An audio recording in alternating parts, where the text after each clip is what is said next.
You can't change your past, but Christ can. Christ can change the past by covering your sins with his blood.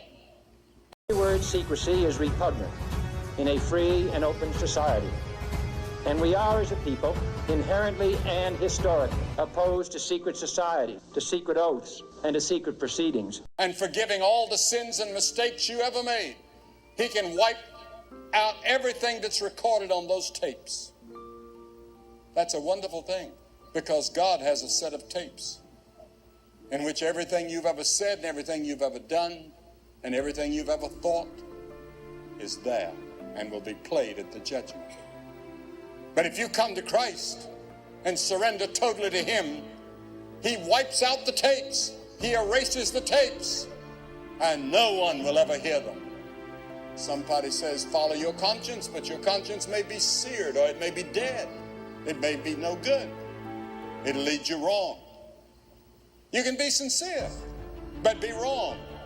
And many of you can be sincere in your beliefs and in what you're doing and the way you're living, but deep in your heart, you're wrong. You're not going according to the scriptures. You're not going according to what Christ says. And the scripture says you must come to the cross and repent of your sins and let Christ forgive your sins from the cross and wash your sins by his own blood and receive the righteousness of God. God has an ability that you don't have. He has the ability to forget. He forgets our sins. And that's the most thrilling thought in the world, is to go to bed at night and know that your sins are forgiven. And many of you must decide this afternoon, before you leave here, every person here will decide one way or the other about your relationship to God. Some of you need to rededicate your life to Christ. Some of you need a new experience with Christ. Others of you need to come to Christ perhaps for the first time in total surrender of your life to him, if you're going to be forgiven of your sins, if you're going to get to heaven. What about you? Do you know Christ? Are you ready for death? Because it's coming. And for some of you, there's no way out. There's pressures and troubles and trials in your life and difficulties and problems, and there seems to be no answer.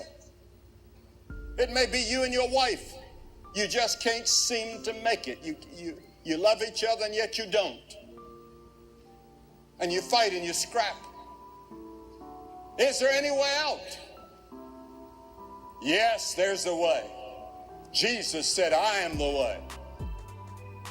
The choice that some of you make today will decide where your children are going to be, where your grandchildren are going to be, what their lives are going to be like. It's the choices that we make. Moses said, I call heaven and earth to record this day that I've set before you life and death, blessing and cursing. Therefore choose life, that both you and your children may live. It affected future generations. What are you going to do about it?